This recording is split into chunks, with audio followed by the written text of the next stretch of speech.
Est-ce qu'on peut vraiment, aujourd'hui, coder une application web de A à Z avec une IA comme Claude? C'est la grande promesse qu'on va décortiquer ensemble. On va regarder ce que dit la théorie, bien sûr, mais surtout, on va la confronter à la pratique, à la réalité du terrain. Et on va voir qu'il y a du bon et quelques surprises. Allez, on y va. Alors voilà, tout part de cette affirmation un peu folle. J'ai codé une app avec un seul prompt. Un seul. Franchement, ça a l'air presque magique, non? L'idée qu'on pourrait générer une application complète avec une seule instruction. C'est clair que c'est ça la promesse qui nous attire tous vers ces outils. Mais la vraie question c'est, est-ce que c'est vraiment aussi simple que ça? Sur le papier, en tout cas, la promesse semble tenir la route. Quand on regarde les benchmarks, les tests théoriques comme Agentic Coding, le résultat est sans appel. Claude 4, que ce soit la version Otus ou Sonnet, caracole en tête. Il dépasse même des concurrents très très connus.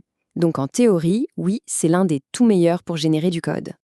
Oui, mais voilà, comme le disait très justement le physicien Richard Feynman, une belle théorie, si elle ne colle pas avec l'expérience, eh bien elle est fausse, tout simplement. Et c'est exactement ce qu'on va faire. On va laisser la théorie de côté et voir ce qui se passe vraiment quand on essaye de construire quelque chose de concret avec Claude. Bon alors, passons à la pratique.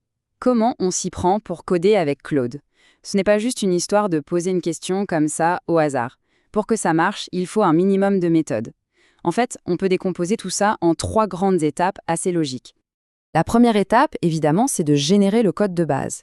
Ensuite, et ça c'est quasiment inévitable, on entre dans la phase de débugage pour trouver et corriger les erreurs. Et enfin, une fois que tout fonctionne, on s'assure que le code est propre, bien documenté et optimisé. On va regarder chaque étape de plus près. Pour bien générer du code, la qualité de l'instruction, du prompt, c'est vraiment le nerf de la guerre. Il faut être super précis, donner un maximum de contexte. Petite astuce qui ressort de l'expérience, il semblerait que Claude préfère les balises XML au Markdown. C'est bon à savoir. Et surtout, il faut penser comme un développeur, anticiper les problèmes, demander à l'IA de prévoir ce qui se passe en cas d'erreur ou de données manquantes. Ça rend le code bien plus solide. Et voilà la question fatidique, celle que tout le monde se pose un jour ou l'autre. Le code qui vient d'être généré ne marche pas. C'est classique, alors comment on utilise Claude pour se sortir de là?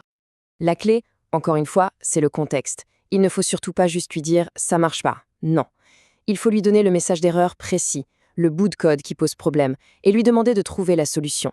C'est là que Claude devient un assistant de débogage vraiment puissant et peut faire gagner un temps fou. D'ailleurs, petite anecdote assez marrante sur le mot bug, le tout premier bug informatique, c'était un vrai insecte, une mythe qui s'était coincée dans un énorme ordinateur en 1947 et qui a provoqué une panne. Les ingénieurs l'ont trouvé, retiré et l'ont même collé dans leur carnet de bord en écrivant « Premier cas réel de bug trouvé ». Incroyable, non? Bon, allez, fin de la parenthèse historique, revenons à nos bugs modernes et surtout aux vraies limites du système.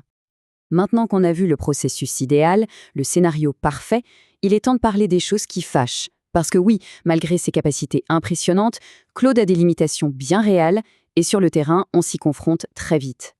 Ce chiffre, c'est le plus important à retenir. 200 000. C'est le nombre de tokens, des petits bouts de mots ou de code que Claude peut garder dans sa mémoire active. C'est ce qu'on appelle sa fenêtre de contexte.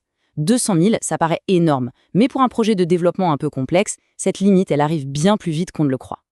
Et ça illustre parfaitement le problème. Dans l'expérimentation, le YouTuber s'est rendu compte que son application ne marchait pas.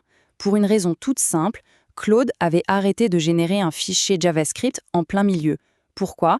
Parce qu'il avait atteint la limite de sa fenêtre de contexte. Le fichier était donc incomplet. C'est vraiment la difficulté numéro 1 dans la pratique. Donc, pour résumer, il faut bien avoir ses limites en tête. La fenêtre de contexte, c'est la principale. Mais il y a aussi des plafonds d'utilisation sur la version web qui peuvent bloquer après quelques grosses requêtes. Il y a aussi des risques de sécurité, car l'IA peut parfois proposer du code qui utilise des technologies un peu vieilles. Et enfin, elle a du mal à comprendre l'architecture globale d'un projet complexe avec tous les fichiers qui interagissent. Alors, au final, quel est le verdict? Est-ce que Claude est un autopilote capable de tout faire tout seul? Ou est-ce que c'est plutôt un copilote, un assistant surpuissant? La nuance est importante.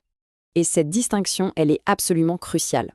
Un copilote, il assiste un expert. Il le rend plus rapide, plus efficace, mais il a besoin d'instructions et de supervision. L'autopilote, lui, il gère tout de A à Z sans intervention. Eh bien aujourd'hui, le verdict est clair, Claude est un copilote exceptionnel, mais ce n'est en aucun cas un autopilote. Les résultats de l'expérience pratique le montrent très bien. Ce petit tableau résume la situation.